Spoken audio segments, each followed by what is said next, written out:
নমস্কার। আজকে এই বছরের প্রথম চন্দ্রগ্রহণ নিয়ে আলোচনা করব। এই বছর চন্দ্রগ্রহণটার নাম হচ্ছে খাগড়া চন্দ্রগ্রহণ। কেন খাগড়া চন্দ্রগ্রহণ সেটা আপনাদের কাছে আমি আমার সাপ্তাহিক রাশি বলে মাসিক রাশি বলে আলোচনা করেছি। কেন এই মাসে খাগড়া চন্দ্রগ্রহণ নামটা হয়েছে। 14ই মার্চ কিন্তু চন্দ্রগ্রহণ হবে। শুক্রবার ফাল্গুন মাস সকাল 9:29 লাগবে গ্রহণ।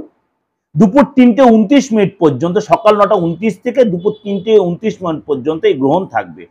এই সময় কোনো শুভ কাজ করা যাবে না। কিন্তু এই গ্রহণ কিন্তু আমাদের ভারতবর্ষের ক্ষেত্রে দৃশ্যমান নয়।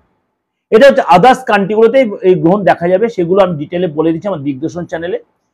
যেমন অস্ট্রেলিয়া, আমেরিকা বা আন্টার্কটিক মহাসাগর, পর্তুগাল, এরকম নানান দেশে যেগুলো দেখা যাবে, কিন্তু ভারতবর্ষের দৃশ্যমান, কিন্তু ভারতের লোকে এফেক্টেড।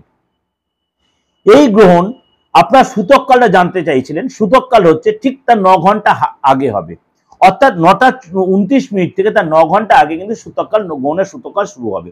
এই সময় কোনো শুভ কাজ করবেন না। মা বোনেরা এই সময় কোনো মানে কারোর সাথে ঝগড়া অশান্তি করবেন না, হাবিজাবি খাওয়া দাওয়া করবেন না। যতটা আপনি রেস্টের মধ্যে থাকবেন, এই সময় লেনদেন করবেন না কোনো। এইটা কিন্তু আপনাদের কাছে আমি এই 14 তারিখ কিন্তু যেটা বললাম, হোলি উৎসব কিন্তু এই দিনই পালন করবেন। কেন আমাদের ভারতবর্ষে যেহেতু দৃশ্যমান নয়, কিন্তু বাইরের দেশের লোকেরা কিন্তু 15 তারিখ হোলি উৎসব পালন করবেন। আর এই যে প্রোগ্রামটা, এটা কিন্তু আপনাদের কাছে আমি সংক্ষিপ্ত আকারে দিলাম। ইন ডিটেলটা হচ্ছে আমার দিগদর্শন চ্যানেলে।